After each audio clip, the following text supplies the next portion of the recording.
22 Profound Stories from the Ancients.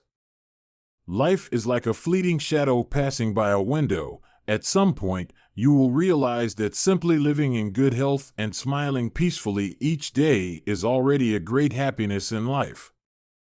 The first story, Karma and Retribution. Those in power who commit evil ultimately bring disaster upon themselves. The ancients often said, above one's head, 3 feet away, there is a divine spirit, and they deeply believed in the law of karma. However, today, many people consider karma and retribution as baseless superstition, leading them to focus only on personal gain, harming others without hesitation. They fail to realize that good and evil deeds both have consequences. It is only a matter of time. Let's look at historical stories to see how those who committed evil ultimately harmed themselves. During the reign of Empress Wu Zetian, there was a wicked official named Sacheng Lu, notorious for framing others and torturing them to forced confessions. He used savage methods of torture, so brutal that prisoners suffered immense pain, with broken bones and fractured skulls, and were coerced into confessing. The most terrifying form of torture he employed was locking prisoners in an iron cage. Later, Sacheng Lu was accused of conspiracy and imprisoned. The official who judged him was a former subordinate. Seeing that Sacheng Lu refused to confess, he coldly ordered, "Bring out Mr. Sach's iron cage." Upon hearing this, Sacheng Lu immediately lowered his head in terror, confessed, and later met a miserable death in prison.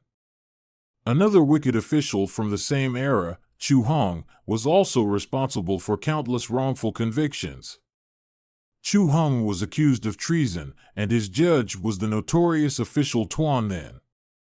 Previously, Tuan Nen had asked Chu Hong about his methods of extracting confessions, and Chu Hong had proudly said that by placing the prisoner in a large urn and lighting a fire around it, they would confess.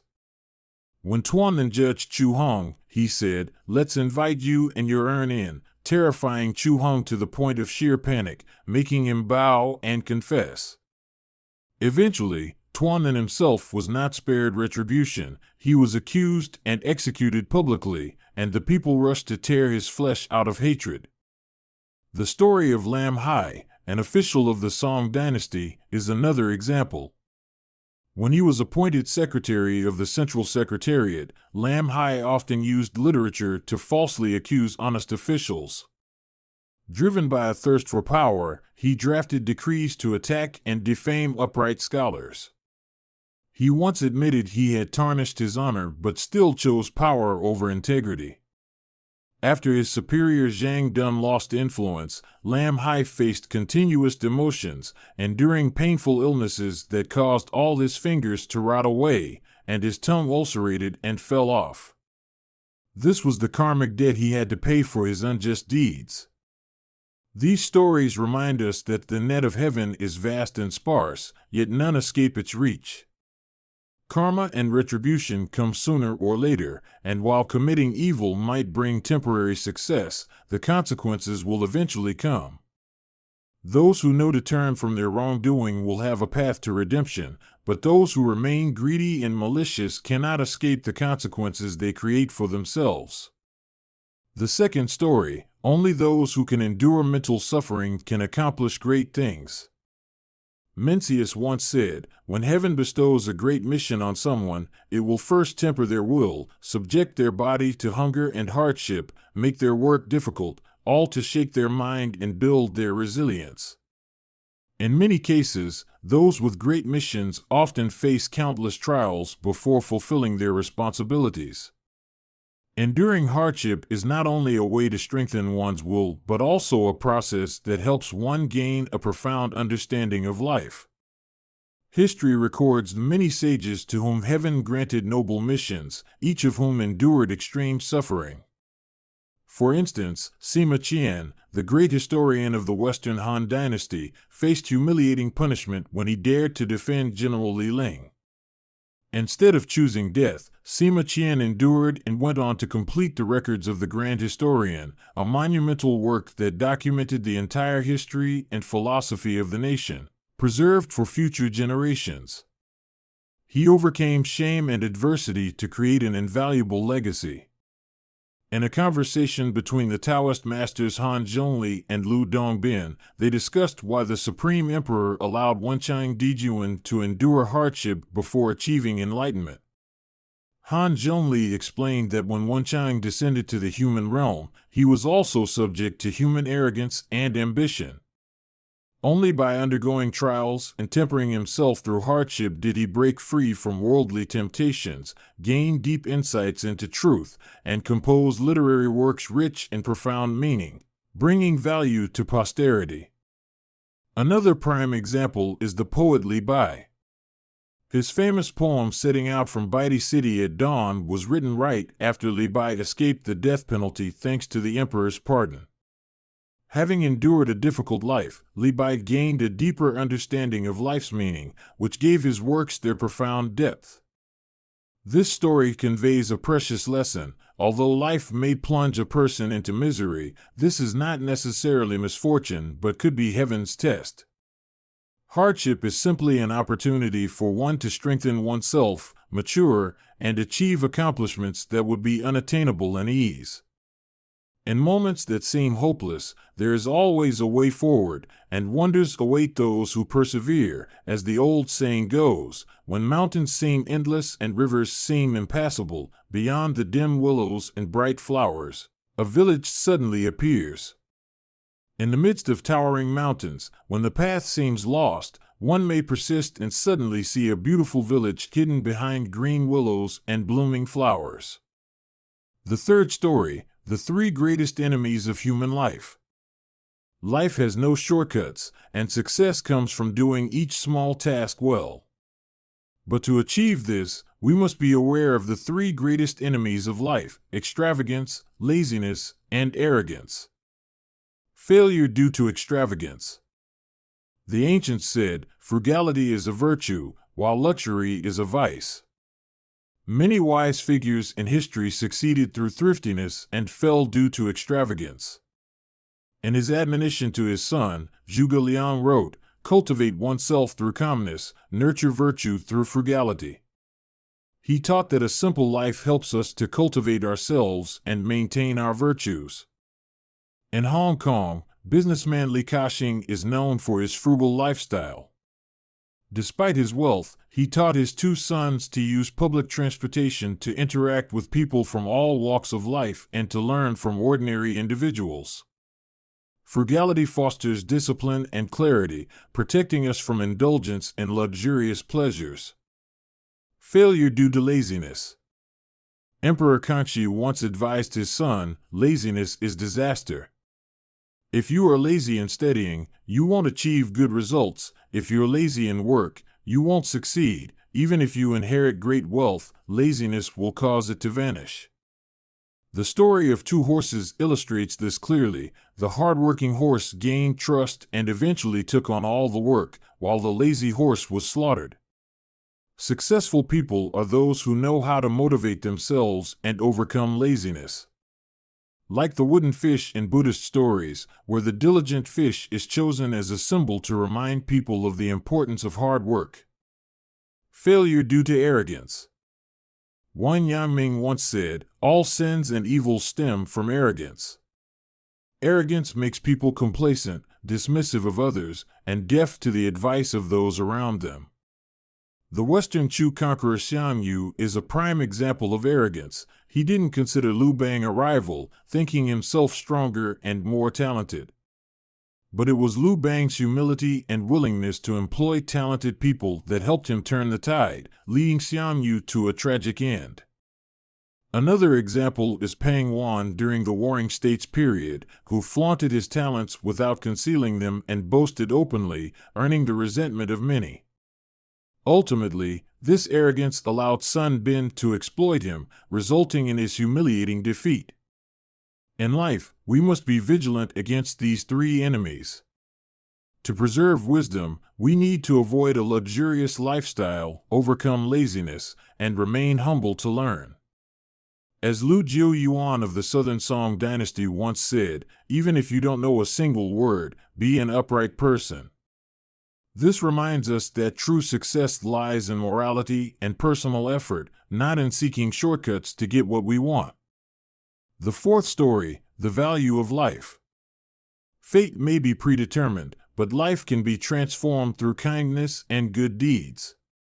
On a cold winter's day, Mr. Min, a successful businessman living in a remote village, was hurrying back home after a long journey. As he passed by a ferry dock, he saw a man on the shore waving in the bitter cold. The captain intended not to stop, but Mr. Min advised him to help the man, as it was uncertain how long he would have to wait in the freezing weather. The captain listened and allowed the man on board. Mr. Min even offered his coat and a cup of wine to warm the guest. After recovering, the man spoke to Mr. Min and revealed that he was a messenger from the afterlife, tasked with collecting souls, and carried a book with the names of those whose time had come. To Mr. Min's shock, his name was at the top of the list. Overwhelmed and frightened, Mr. Min knelt down and begged the man to save him.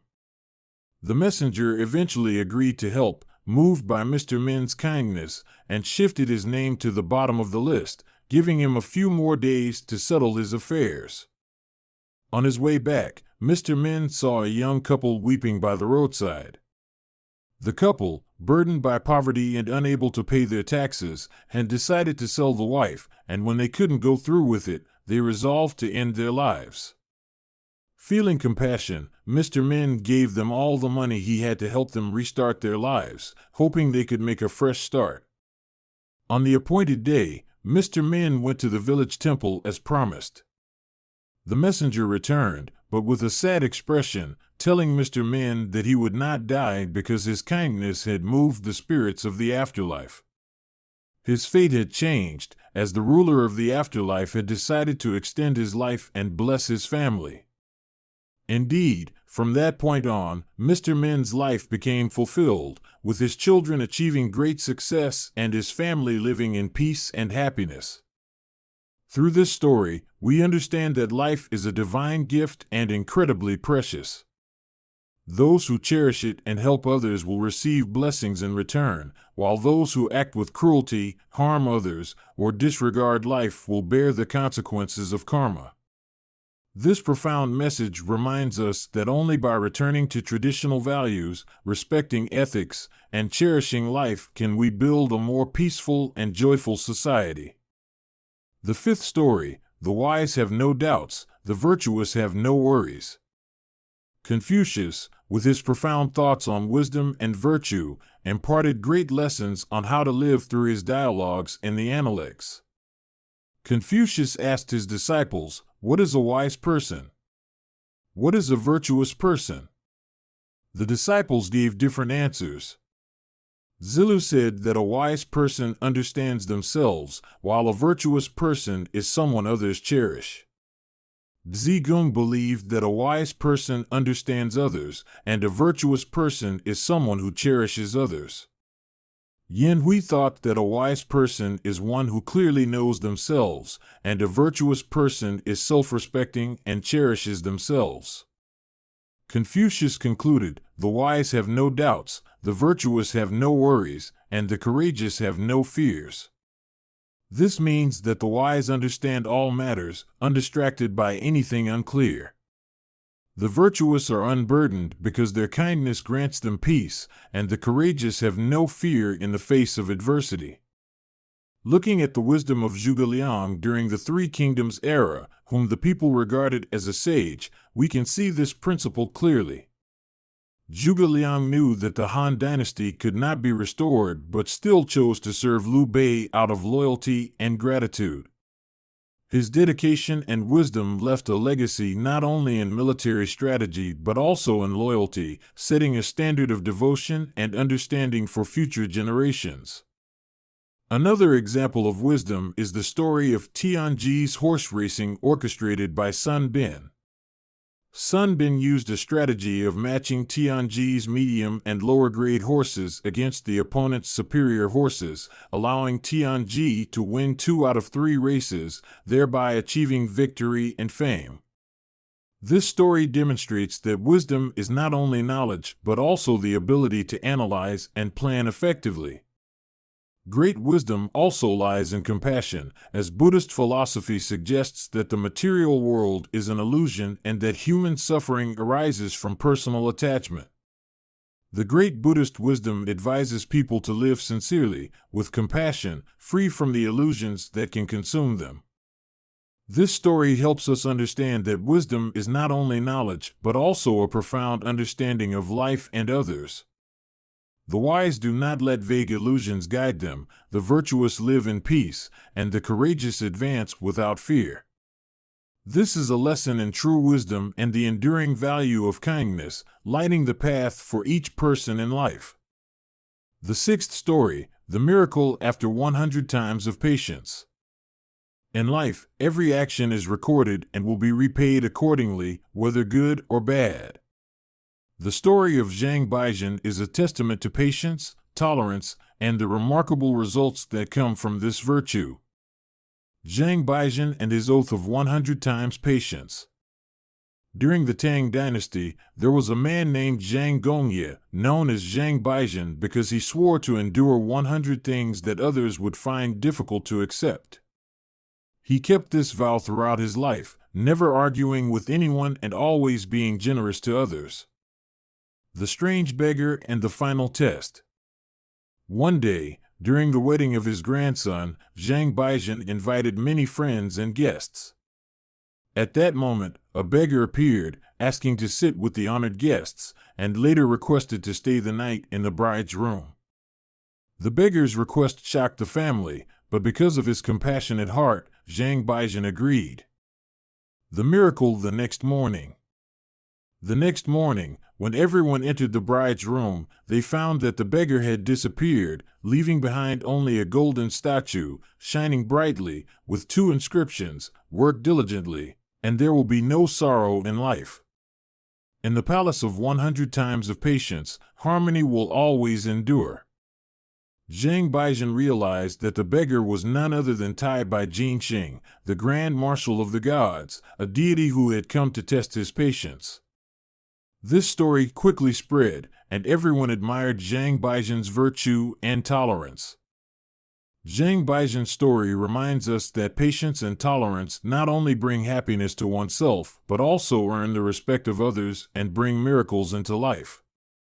The seventh story, everything happens for a reason, just be patient. In life, we often encounter people who seem to appear for a reason, to teach us something. An Indian proverb says, no matter who appears in your life, that person is necessary for you to meet.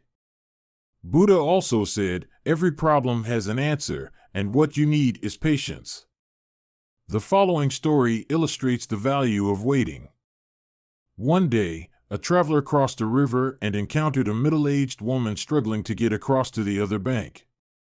The traveler helped her and managed to get her safely to the shore.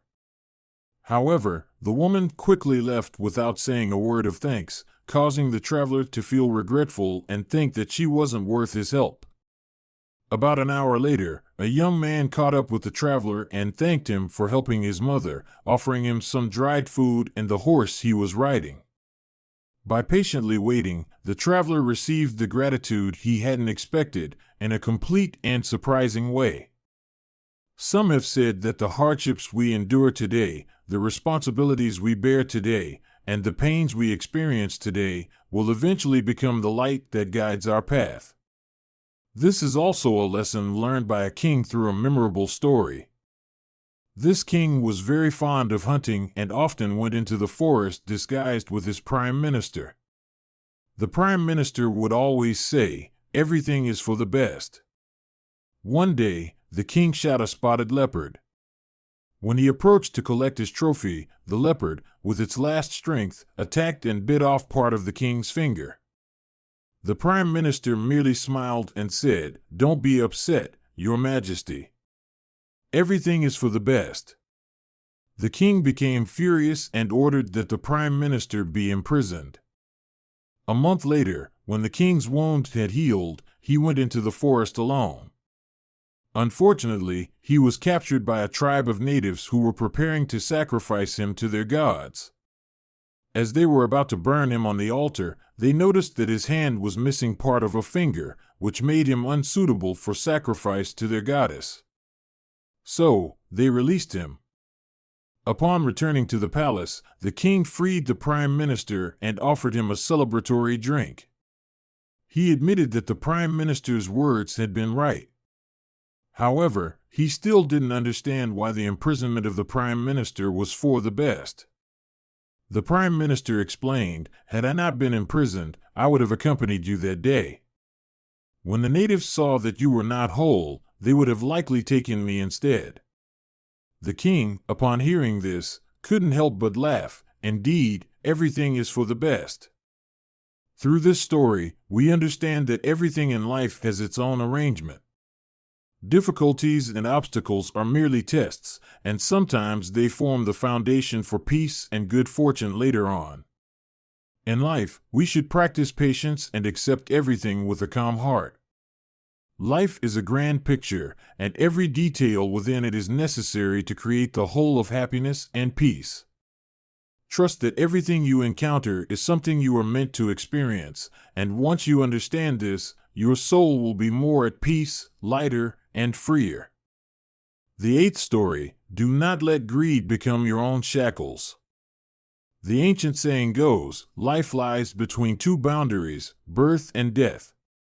Therefore, between these 2 points, we should live in a way that honors the value of a human life.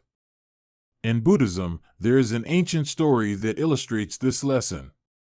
Long ago, in the ancient land of Varanasi in India, there was a man who was hardworking, diligent, and lived a frugal life, yet he always found himself struggling. Every time he earned a little money, he would save it to buy gold. He carefully placed the gold in jars, sealed them, and buried them within his home. Over time, his collection grew larger. The more gold he accumulated, the more joy he felt. Eventually, after many years of saving, he managed to gather 7 full jars of gold. But with the increase in wealth, his health began to deteriorate. One day, he fell seriously ill, but because treatment was expensive, he decided to let his illness take its course. He would rather face death than spend money on healing. Not long after, he passed away. Sadly, his greed still clung to the 7 jars of gold, and his soul transformed into a venomous snake, which spent its days guarding the gold he had accumulated. Years passed, and the world changed, but the man, in the form of the snake, continued to cling to his gold, unable to free himself. One day, the man awakened to the realization that his greed had condemned him to become a venomous snake. Filled with regret and a desire for liberation, he decided to donate all the gold to charity. Through this act of enlightenment, he was reborn into a new life. It is said that the man in the story was the previous life of Sariputta, one of the 10 great disciples of the Buddha. This story teaches us that when people allow greed and delusion to dominate their hearts, they become their own prisoners. Like the man in the story, they are bound by things that do not bring freedom. But when we let go of greed and hatred, we can break free from the shackles of the mind and find peace within ourselves. Greed, hatred, and envy are like bricks that build a prison for the soul. Once we free ourselves from the temptation of material things, we will see that all of it is fleeting. Wealth and material possessions, if they are the only things we pursue, will ultimately amount to nothing, like bubbles that vanish into thin air. When we turn inward, seeking peace in our hearts, and live with kindness and compassion, life becomes light and meaningful. A life of tranquility, free from ignorance, without temptation or conflict, that is the true joy. Let us awaken in this life, letting go of greed, anger, and delusion, so that our hearts may be peaceful, calm, and at ease. The 9th story, the law of karma. Every good or bad action will bring about corresponding results. In a small village, there was a wealthy family led by Mr. Tai, who was known for his stinginess and cold-hearted nature, especially towards monks. In contrast, his wife was devout and spent her days praying to the gods and Buddha. Though they were already advanced in age, the couple had not been blessed with children. One day, secretly from her husband, the wife sold all her jewelry, using the money to make offerings at a small temple near the village. She prayed earnestly for a child, and before long, her prayers were answered as she gave birth to 2 healthy, handsome sons. She named them Fuke, blessing, and Tien, virtue, as a way of remembering the grace of the gods. However, when Mr. Tai discovered that his wife had secretly been making offerings to the temple, he became furious. His hatred for the monks deepened, and he hatched a malicious plan. One day, he saw 2 monks from the temple walking through the village to beg for alms. Mr. Tai went to the market, purchased some arsenic, and instructed the local bakery to bake 4 buns without filling. He secretly added the poison to the buns and asked the bakery staff to offer them to the monks with a show of generosity. That evening, as was their routine, Mr. Tai's sons went to the temple after school. Upon seeing them, the abbot remembered the buns that their mother had sent earlier in the day. He divided the buns and gave a piece to each of the boys. But to his horror, after the boys ate the buns, they both began to cry out in pain, clutching their stomachs, vomiting blood, and dying on the spot. News of the tragedy quickly reached Mr. Tai's house. Upon hearing of the loss of her sons, Mrs. Tai was devastated and blamed her husband for the tragedy. Unable to bear the grief, she took her own life. Mr. Tai, tormented by guilt for causing the deaths of his wife and children, fell into despair. Not long after, he fell seriously ill and, in the end, passed away alone. This tragic story of Mr. Tai's family serves as a reminder of the law of karma. Good and bad deeds will eventually have their consequences. Causing harm to others leads to unforeseeable results, not just for the one who causes the harm, but for those who are loved by them as well. The important lesson here is to maintain kindness and act with compassion, for good intentions and actions bring peace of mind and the blessings of life. The story underscores the inevitability of karma, where every action is eventually returned to its source. If we live with good hearts and kind actions, we will not only bring peace to ourselves, but will also help create positive outcomes for those around us. The 10th story, the Buddha and the lesson of compassion. There is a question that often arises in people's minds: did the Buddha ever experience fear? Once, the Buddha, Shakyamuni, visited the kingdom of Magadha to teach and liberate beings. He was staying on Mount Malaya, but his attendant was not the venerable Ananda, but rather Nagabala. One evening, as the sky grew dark and a fine mist of rain fell, occasional flashes of lightning illuminated the heavens. Despite the weather, the Buddha continued his walking meditation on the open ground. That evening, a divine being from another realm appeared and followed the Buddha with great respect. In order to allow the divine being to follow at his pace, the Buddha lengthened his walking meditation more than usual. Nagabala, unable to see the divine being, wondered why his master continued walking so late into the evening. According to the rules, disciples must wait until their master finishes his meditation before they are allowed to rest, so Nagabala sat waiting, becoming tired and frustrated. In a moment of mischief, an odd thought struck him: to disguise himself as the demon Kua to scare the Buddha, hoping that the Buddha would become frightened and stop his meditation. Nagabala then donned a furry cloak and transformed himself into a monstrous demon. He hid at the end of the path, waiting for the Buddha to come by, and then suddenly jumped out, shouting, "Kua the demon has arrived." However, the Buddha remained entirely unshaken. He calmly turned to Nagabala and said, "Nagabala, your prank cannot disturb a single hair of mine. I abandoned fear long ago." The divine being who was following the Buddha, witnessing the scene, was deeply impressed and remarked, Are there beings like this even in the Sangha? The Buddha gently replied, the door of the Dharma is vast and inclusive. Even though Nagabala has acted in error, he will realize the profound teachings and attain liberation. The divine being, moved by the Buddha's compassion, wept with admiration. As the Buddha had predicted, Nagabala eventually corrected his ways and became a disciple who attained enlightenment. This story illustrates that great enlightened beings, like the Buddha, are not only fearless but also possess boundless compassion. A realized being is willing to sacrifice everything, even their own life, to protect the truth and liberate others.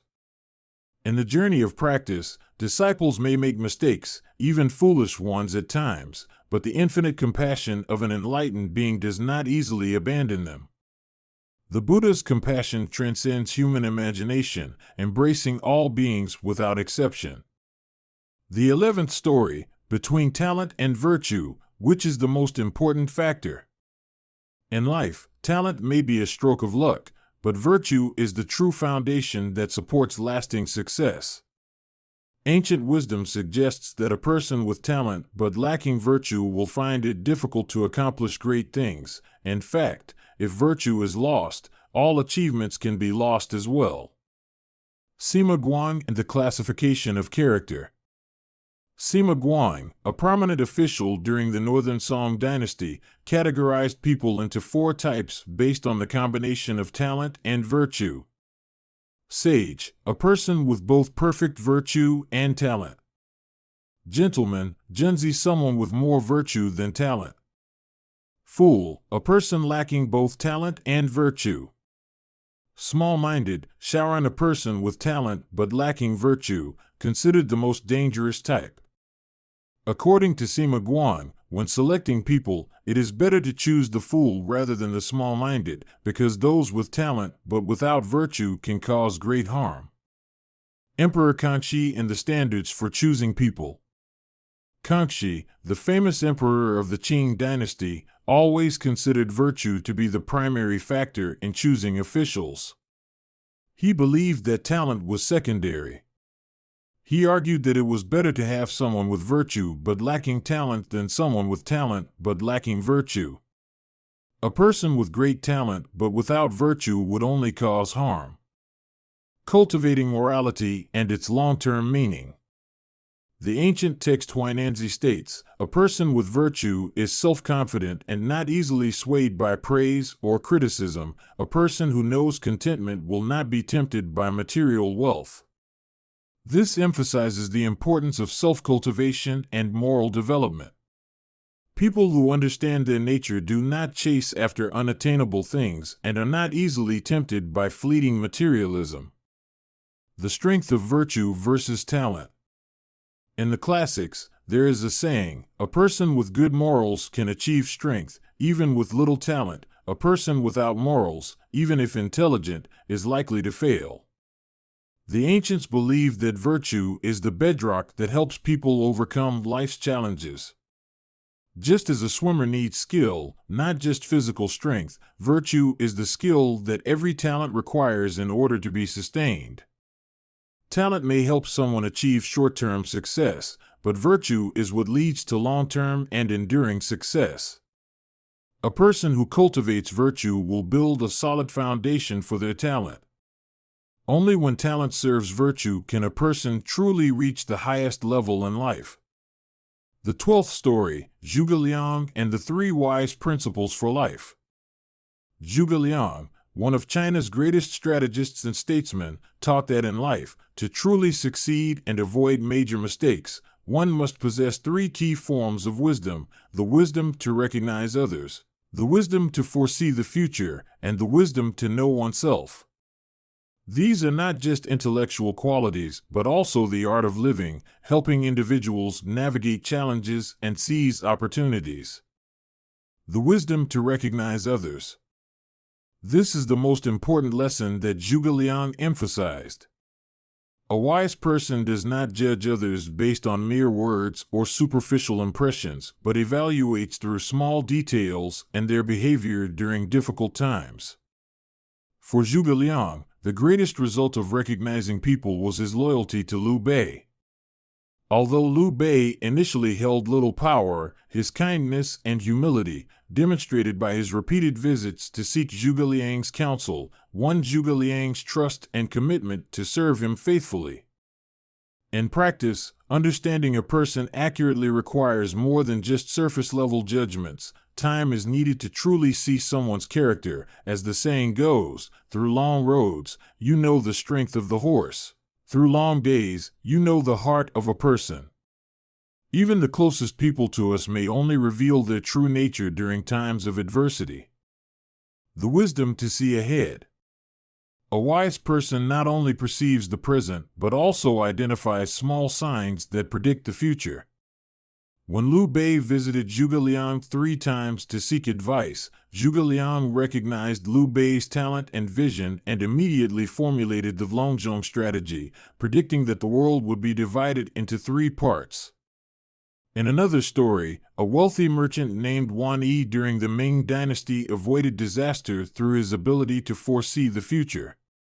When he heard Zhu Yuanzhang praise a wealthy merchant in a poem, he realized this could be a sign that the emperor might confiscate the wealth of the rich to aid the country. Acting on this foresight, he quickly arranged for his family to leave the city. Life is like a chess game.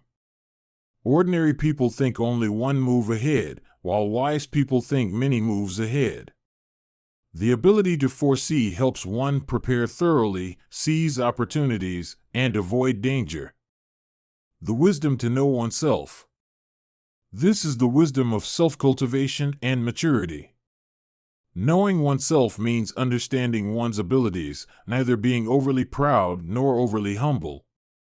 Zhuge Liang himself admitted that his military skills were limited, as shown by his failures during the Northern Campaign.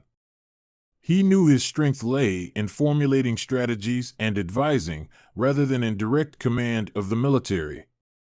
In life, those who possess the wisdom to know themselves avoid overestimating or underestimating their own capabilities.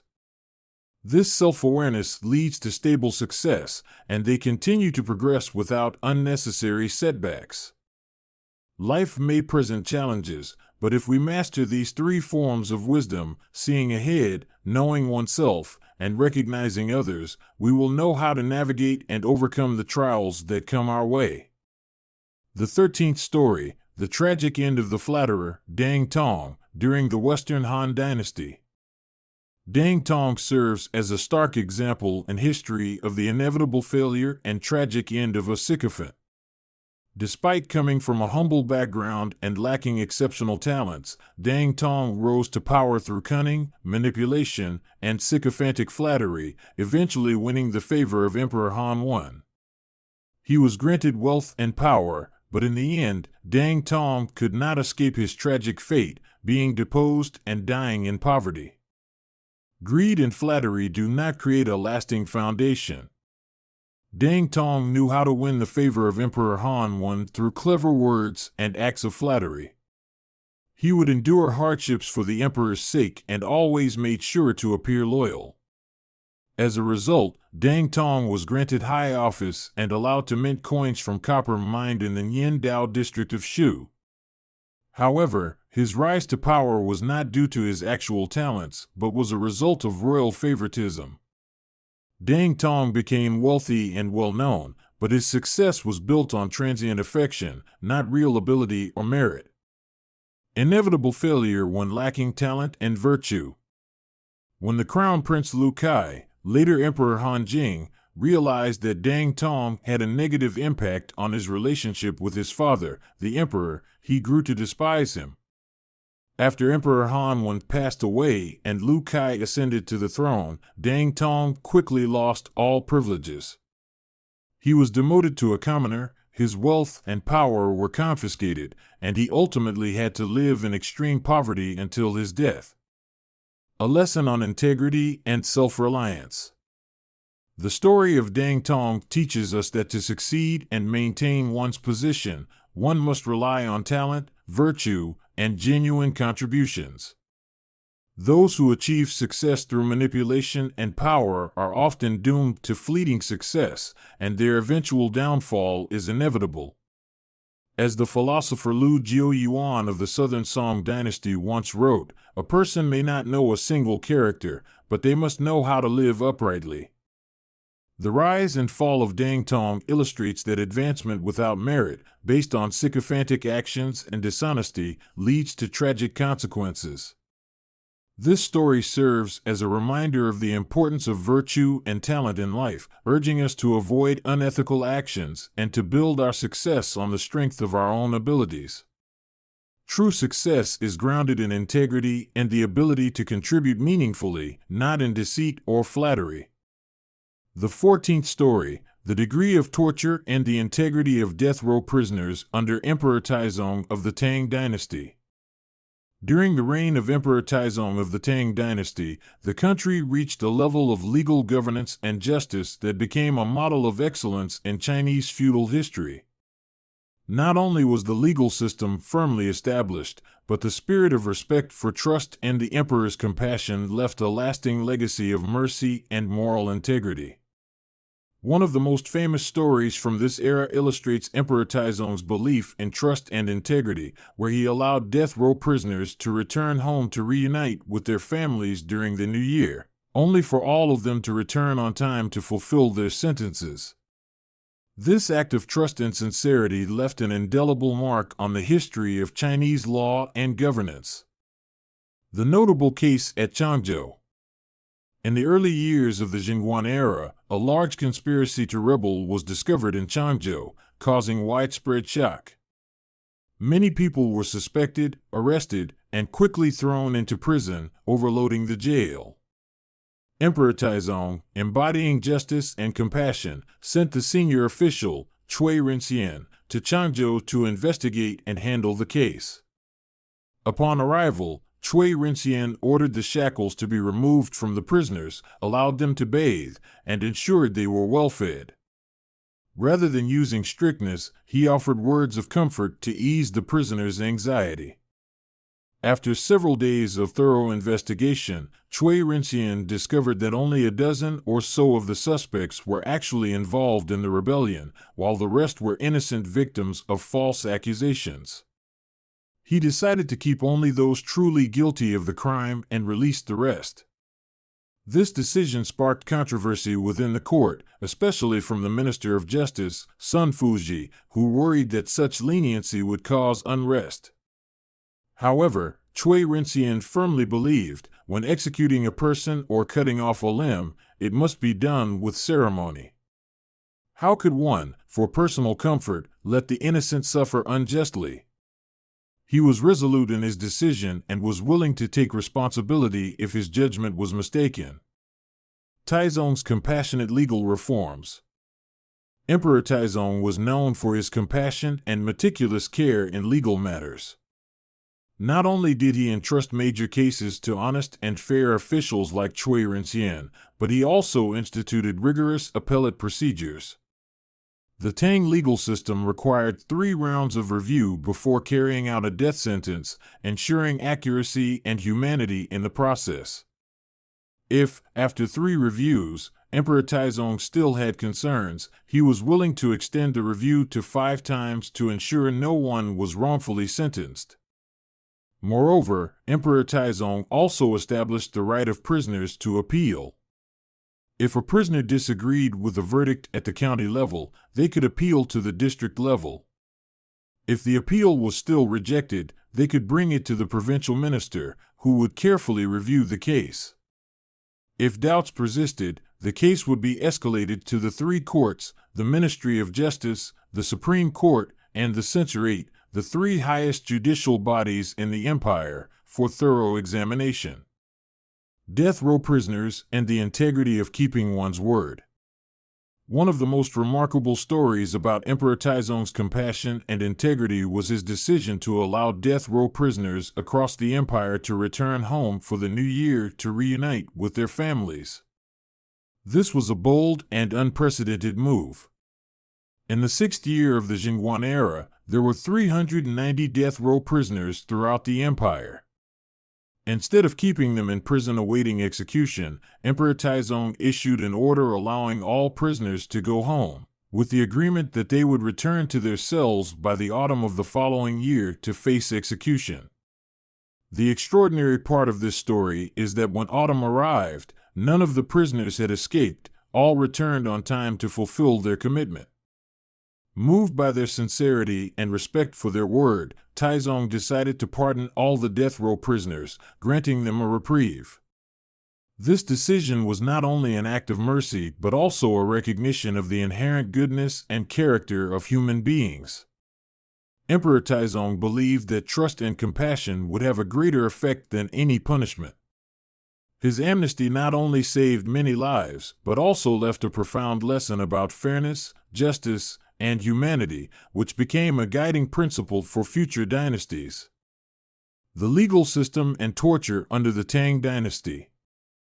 The legal system of the Tang dynasty was not only focused on humanity but also extremely careful and stringent when it came to the application of torture. The Tang Code stipulated that during interrogations, each punishment could consist of no more than 3 blows, with the total number of blows not exceeding 200. Furthermore, if a death row prisoner had no family to claim the body, the authorities were required to prepare a coffin and bury them in a designated cemetery outside the city. This regulation highlighted the importance placed on the dignity and life of each individual, even those who had committed serious crimes. In the first year of the Jingguan era, Emperor Taizong publicly declared to the court, "The law is not mine alone, it belongs to the world." He emphasized that even as emperor, he was not to interfere arbitrarily with the judicial processes of the courts. The law needed to be implemented fairly, and the judicial bodies had the independent power to administer justice according to the law, free from personal influence or the whims of the emperor.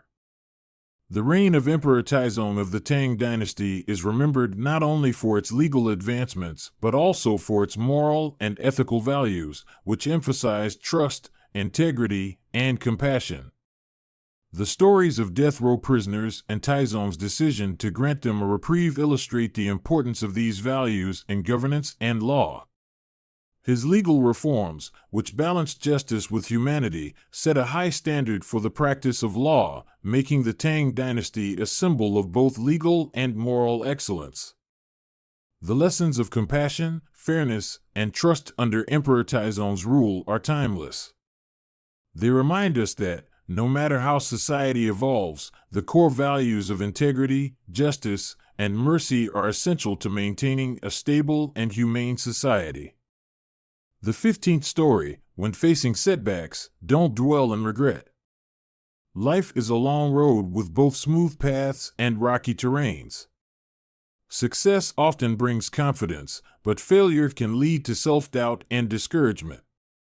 However, those with true resolve know how to remain calm and patient, even in the toughest of times. The old saying, when facing setbacks, don't wallow in regret, heaven has its plans, and everyone has a place to shine, speaks to the wisdom of resilience and perseverance. The story of the orator, Shi Lu. Shi Lu, a renowned orator, traveled across the kingdoms to persuade the rulers with his eloquent speeches. One day, while crossing a river, disaster struck, and he nearly drowned. As he struggled, the boatman, seeing his plight, laughed and remarked, "If you cannot even save yourself, how can you persuade kings?" Shi Lu, with a calm smile, replied, "A precious gem is not meant to be used for shooting birds, just as a fine sword is not meant to stitch shoes." His words conveyed a profound message. Every person has their own unique talents, but those talents may not always be applicable in every situation. The right time will come when one's abilities can truly shine. This story teaches us that personal shortcomings or misfortunes should not lead to self-pity. A precious gem might have imperfections, but those flaws do not diminish its value. Similarly, we must recognize our own intrinsic worth, rise above temporary setbacks, and wait for the right opportunities to showcase our strengths. The story of the snail and the frog. In another story, a snail once envied a frog for its ability to leap freely. However, when a hawk swooped down to capture the frog, the snail realized that what it once considered a burden, the heavy shell, was actually what kept it safe. The shell, which the snail had once wished to discard, proved to be a vital protective barrier. This story reminds us that each person has unique qualities, and sometimes what we perceive as a weakness can, in fact, be a source of strength. The wisdom of Li. The famous poet Li once said, "Heaven created me, and there is certainly a purpose for me. Even after 1,000 gold coins are spent, more will come." His words reflect an attitude of calm and composure in the face of adversity. Li's philosophy teaches us to remain unshaken when faced with challenges, understanding that life's difficulties are only temporary obstacles. Success and failure are natural parts of life, and the key is to maintain a tranquil mind, appreciating the inherent worth within ourselves. The journey of life is filled with highs and lows, successes and failures. But it is crucial to remember that setbacks are not permanent, and challenges are opportunities for growth. Much like the stories of Shilu, the snail, and Li, we are reminded that everyone has a unique value and purpose. What seems like a flaw or misfortune today may become our greatest strength tomorrow. So, when faced with adversity, we must keep calm, recognize our intrinsic worth, and trust that the right time will come for our talents to shine. The 16th story, an honest person helps us improve. True friends, those who are loyal and straightforward, are unafraid to point out our mistakes and shortcomings. It is through their sincerity that they endure discomfort to speak the truth, preferring to help us avoid harm due to ignorance, even if it is difficult to hear. The story of Vo and Tan. During the reign of Emperor Wu of the Han Dynasty, there was a man named Vo, famous for his integrity and candor. One day, Vo discovered that a government official, Tan, was violating the law. Without hesitation, Vo reported the matter to the court. As a result, Tan harbored resentment and sought every opportunity to discredit Vo.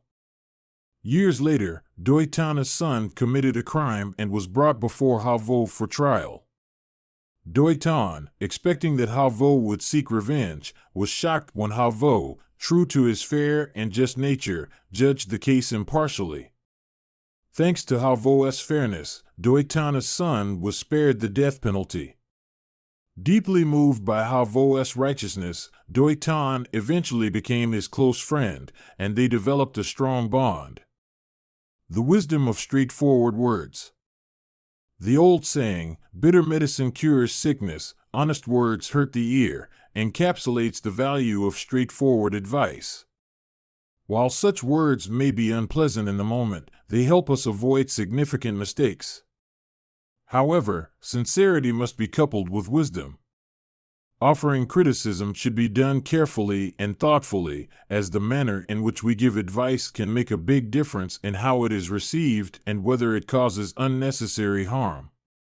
The importance of honest friends. A ruler needs loyal and upright ministers, just as an individual needs honest friends to grow and improve. Vo's actions demonstrate that even when faced with hostility, he stayed true to his principles, leading to his eventual respect and friendship with Tan. This story teaches us that, though blunt truths may sting, they are essential for personal growth. The best friendships are built on honesty and mutual respect, allowing both individuals to learn and progress together. In life, we should seek those who are willing to speak the truth, even when it's difficult, as they are the ones who help us become better people. The 17th story, resentment is common, forgiveness is wisdom. Long ago, a Greek hero named Hercules encountered a bag blocking his path on a mountain trail. Thinking it was just an obstacle, he stepped on it with force, but instead of clearing the way, the bag began to swell even more. No matter how hard he tried to push or hit it, the bag continued to grow larger, eventually blocking his entire path. Just then, a saint appeared and explained that this bag was the bag of hatred. The more you interact with it, the larger it grows, obstructing your way and becoming an enemy. Hercules' experience illustrates a profound truth. In life, resentment can swell and spread when we hold on to it stubbornly. If we nurture anger and a desire for revenge, we not only hurt others, but also make it impossible for ourselves to find peace. Rather than holding on to hatred, the wise choice is to let it go and not engage with it. The example of forgiveness in history. During the Warring States period, there was a noble official named Song Chio, who served as the county magistrate at the border between the states of Liang and Sui. The soldiers from Liang worked hard to tend to their melon fields, while the soldiers from Sui, being lazy, let their fields deteriorate. Out of jealousy, the soldiers from Sui began to destroy the fields of Liang. When Song Chio heard of this, his soldiers suggested retaliating. Instead, he advised them to water the Sui fields every night in silence. Over time, the soldiers from Sui recognized the kindness of the Liang soldiers and reported the incident to their superiors. This led to a stronger bond of friendship between the two states, fostering lasting peace. Why forgiveness is difficult. Forgiveness is something everyone acknowledges as virtuous, but when we are confronted with resentment, it becomes challenging to forgive. Resentment often arises because the wound is still fresh, and the feelings of betrayal or deceit are vivid. We have an instinctual desire for justice and self-preservation. We fail to recognize that the law of cause and effect will eventually address all actions, both good and bad. Life is fleeting compared to the cycle of reincarnation, yet we often cling to power, fame, and wealth in this life, allowing resentment to take root. The lesson of forgiveness and letting go of resentment. Forgiveness is wisdom because it teaches us to release negative emotions, erase painful memories, and persistently forgive. At the same time, we must remember that every event arises from the law of cause and effect. The story reminds us that letting go of resentment to live peacefully is not only a wise choice, but also the path toward a happier life. By practicing forgiveness, we free ourselves from the chains of anger and move toward a future filled with peace and contentment. The 18th story. To change one's destiny, it is essential to understand one's own fate. Understanding one's destiny is not an easy task, for each person's blessings and fate are unique. As a result, every individual will face different challenges in life. For instance, if someone goes through an unhappy marriage and considers divorce, it might not be a simple escape from suffering. Sometimes, it is merely a test that helps them break free from karmic burdens. Divorce may end the immediate pain, but if the karmic debts are not resolved, more suffering will soon follow. This is the law of cause and effect that continuously revolves in life. Lai Thuan-Fong, a famous feng shui master and astrologer during the Tang dynasty, once predicted the fate of the Tang dynasty and shared with Emperor Taizong that a woman with the surname Vo would eventually take over the power of the Lai family. Emperor Taizong thought about eliminating all people with the surname Vo to prevent this disaster. Lai Thuan-Fong, however, advised that this was part of the fate of the Lai family, and that this woman would eventually return the power to the Lai dynasty. He warned that if they killed her, even greater disasters would follow. After careful consideration, Emperor Taizong agreed with Lai Thuan-Fong and decided not to interfere with the heavenly will. The consequences of ignoring destiny and the desire for control. In modern times, many people, when faced with difficulties, resort to disputes, lawsuits, or seeking help through connections. These strategies might lead to short-term success, but in doing so, they often deplete their blessings by creating negative karma. For example, a lawyer specializing in traffic accidents helps clients demand compensation, earning a portion of the settlement for themselves. However, this lawyer is also addicted to gambling and drowning in debt with no way out. When issues arise, such as a car accident, instead of resolving the karmic causes, people often think of claiming compensation. While they may receive the compensation, their karmic burden increases. Not many people understand this truth. The benefits gained through manipulative means are always tied to karmic consequences, and the more one desires to claim what belongs to others, the heavier the karmic load becomes. On the other hand, those who practice self-cultivation do not engage in disputes and do not seek to gain from others. Those who have blessings will naturally receive what they need, whereas, even if one succeeds in taking what they desire through conflict, they are simply adding more karmic weight to their life. The path of understanding and acceptance. The story teaches that we should learn to accept the natural course of events and refrain from trying to control or manipulate outcomes. Instead of seeking to forcefully change our fate through external means, we should focus on understanding the deeper causes of our circumstances. By doing so, we align ourselves with the flow of life and avoid creating unnecessary burdens. Ultimately, those who live with integrity, patience, and acceptance of their fate will attract the right blessings and peace, while those who engage in constant strife and manipulation will only deepen their karmic entanglements. The key to changing one's destiny lies in the wisdom of understanding it, accepting it, and not letting the desire for control lead us astray.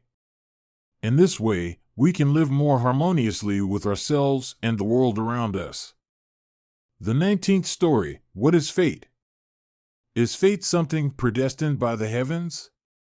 Perhaps the encounters we experience in life are fleeting moments, meetings that, in the end, all lead to separation. But is it love that creates fate, or is it fate that forms love? Fate seems to be an invisible, mysterious force, one that brings deep emotions, sometimes full, sometimes empty, sometimes warm and affectionate, sometimes distant. For how could love arise on its own without mutual giving? True feelings stem from genuine care, from both people learning to value and treat each other with kindness. I remember that first day when I met you, the tall figure with a gentle face, yet always blushing and awkward whenever I teased you. Somehow, I felt you were different from others. I can still recall the tiredness in your face when you sat alone at the end of the day, a weary look, but with a certain charm that made my heart ache. Or that moment when I unexpectedly saw you playing with a group of small puppies one quiet afternoon, a young man nearing 30, happily trailing after playful pups. In that moment, my heart was warmed in a way I couldn't explain, and for some reason, I wished I were one of those puppies, enjoying your affectionate touch. We came together like many couples do, through moments of anger, tears, but also happiness and laughter. Our fate was woven through both rainy days when I sent you off at the airport, feeling choked with emotion, and the joyful moments of welcoming you back, holding hands tightly, feeling the warmth of your breath. There were those afternoons under the soft moonlight, sitting side by side, talking about the future, about our shared home. And there were those long coffee dates that stretched from morning until evening, neither of us wanting to say goodbye. But I still remember that last afternoon, when we sat together before the final separation. No blame, no anger, just silently holding hands, wishing for the other to find happiness. You said if you couldn't be with me, you wouldn't marry anyone else. But what I wished for most was for you to be happy, even if it wasn't with me. If someone else took care of you in my place, I would be truly grateful to them. After 5 years apart, I haven't dared to reach out, because I want you to forget me and give all your love to someone else, to your own little family. Fate brought us together from two distant places, making our hearts beat as one, sharing love and longing. But fate also took you away, as the sad song we once sang together. I am grateful to you for showing me what love really is, and to life for giving me those meaningful moments when I was with you.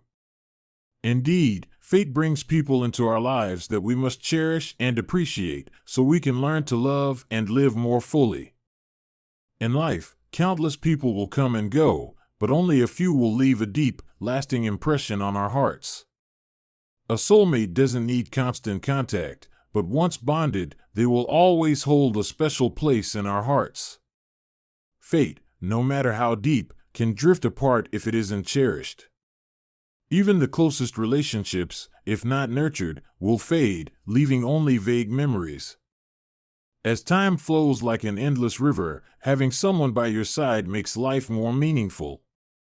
In the vast sea of people, finding a true soulmate is not easy. Remember that fate cannot be predicted, and love is not something we can control. Only when we cherish those who are with us and keep what truly matters can we move forward peacefully and happily. Fate brings us people we need to be grateful for, people who help us grow. Cherish, love, and spend time with those who truly matter. Because, when we look back, it is the love and the sincere memories shared with them that will be the most treasured part of our lives. The 20th story, inner calmness is the realm of strength, wisdom, and nobility. In life, we often see people who easily lose their temper, their emotions flaring up over the smallest provocation. A little dissatisfaction can cause them to lose control, speaking harshly or acting impulsively. On the contrary, there are those who maintain calmness and handle issues in a composed manner, unaffected by success or failure, gain or loss. These individuals possess an inner peace, an equilibrium like the calm surface of water. This calmness is not emptiness or boredom, but a profound richness within the soul, a self-control that prevents external factors from disturbing their way of life. The ability to remain composed is not just about being calm, it is a manifestation of grace, wisdom, and nobility. There is a story about a famous calligrapher. After completing a work, he showed it to a fellow artist. The friend examined the brushstrokes carefully and said, "From these characters, I can see that when you wrote, your heart was at peace. But here, the strokes become chaotic, perhaps you were disturbed." The calligrapher was startled, silently reflecting, "Indeed, I had a disagreement with my wife this morning, and my heart was unsettled." Clearly, when the mind is disturbed, even the brushstrokes lose their power and elegance. Looking back at the work from the previous day, every stroke was firm, clear, and filled with the spirit of tranquility. Calligraphy, like the cultivation of inner peace, requires the writer to reach a state of stillness, where each stroke reflects the depth of the soul. The ancients often said, to accomplish great things, one must have a calm heart. Great sages, even when faced with world-shattering events, maintain a serene mind. The Battle of Fei Shui is a perfect example.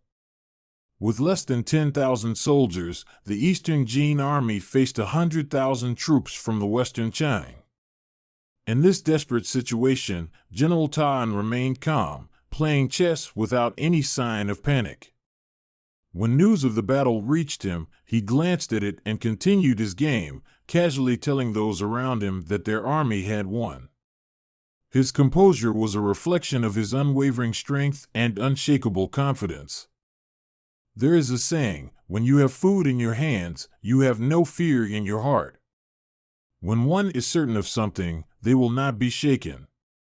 This is akin to the saying, anger is like a spark in your hand, before you throw it at others, it burns you first. A person with inner calmness will not let the flames of anger scorch them, nor will they let momentary frustration disturb their peace of mind. Everyone has emotions, but those who can remain calm do not let difficulties shake their inner peace. They are like someone driving a car down a steep slope. If they don't apply the brakes in time, the car will plunge into the abyss. To maintain calmness is to know when to stop, avoiding many potential harms. Life is a long and challenging journey, and those who possess inner peace are those who can see through difficulties and calmly navigate them, like a stream flowing without ripples. It is they who have reached the realm of strength, wisdom, and nobility. The 21st story, the stone horse crossing the river. When Ben came, the renowned Trang Trin of the North, lived in Vinh Lai village, famous for his deep knowledge and rare prophetic abilities. His predictions often guided scholars from neighboring villages to success, but strangely, no one from his own village ever rose to official rank. This led to feelings of disappointment and envy within the villagers, who believed that Trang Trin cared little for his own people. One day, Nguyen Ben Kim erected a stone horse statue by the riverbank and carved 2 lines of poetry: "When the stone horse crosses the river, then Vinh Lai will have nobles and lords." The villagers were puzzled but skeptical, as they could not imagine a stone horse crossing a river. Over time, the story faded into obscurity. Around 200 years after Trang Trina's death, a great flood struck Vinh Lai village. The river swelled and changed course, flowing behind the stone horse statue instead of in front of it. The villagers believed that the prophecy had come true. From then on, they proudly boasted to neighboring villages, and many young women hoped to marry into Vinh Lai, dreaming of wealth and noble status. At that time, the Tay Son movement had already gained much power. In a northward campaign, the defeated Lu King sought refuge in Vinh Lai village. The villagers took the king in and, in gratitude, he bestowed noble titles upon them. Emboldened, the villagers quickly gathered their forces, declaring their readiness to support the king. However, despite their enthusiasm, their poorly trained army stood no chance against the battle-hardened Tay Son troops. In a single battle, the villagers were decimated, with so many casualties that the village was nearly wiped out. This story serves as a reminder that success does not come from prophecy alone. It requires preparation, skill, and patience. Sample slip. Story 22, The Bowl of Rice from Sample Slip. Han Xian, a young orphan since childhood, survived by fishing in the Hoai River to earn his daily meals. During the cold winter, fishing became difficult, and many times Han Xian had nothing to eat, enduring hunger and hardship. Despite his poverty, Han Xian was passionate about studying military tactics and always carried a sword with him, like a martial artist. Nearby, an old woman known as Sample Slip also lived in hardship, earning a living by washing clothes for others. She saw Han Xian suffering and, feeling pity, often gave him a bowl of rice to ease his hunger. One day, Han Xian, deeply moved, said, "When I succeed in the future, I will surely repay you." Sample Slip smiled kindly and replied, "I help people because I see their suffering. I don't seek repayment." A person who struggles to find a meal cannot aspire to high rank or power.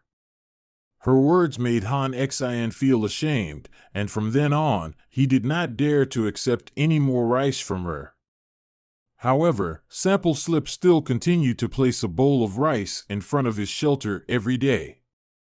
This act became known as the Bowl of Rice from Sample Slip. Many years later, Han Xian became a great general, helping Liu Bang unify the kingdom, and was appointed as the king of Chu. Upon returning to his hometown, the first thing he did was send someone to find Sample Slip. To express his gratitude, Han Xian gave her 1,000 taels of gold as a reward for her kindness during his times of hardship. Through this story, we understand the profound meaning of kindness. Sample Slip's bowl of rice, though small, came from a heart of genuine compassion, without the expectation of reward. It was pure kindness, which brought great blessings. Her act of kindness, as a form of unconditional help during difficult times, was true goodness. On the other hand, those who do good deeds solely for fame or material rewards may not be practicing true kindness, and sometimes their actions may even lead to harm. True kindness is not about seeking recognition or expecting repayment. The old saying goes, a house that accumulates goodness will receive abundant blessings, while a house that accumulates evil will face great misfortune. This reminds us that only when our actions come from a sincere and compassionate heart can we receive lasting blessings and peace.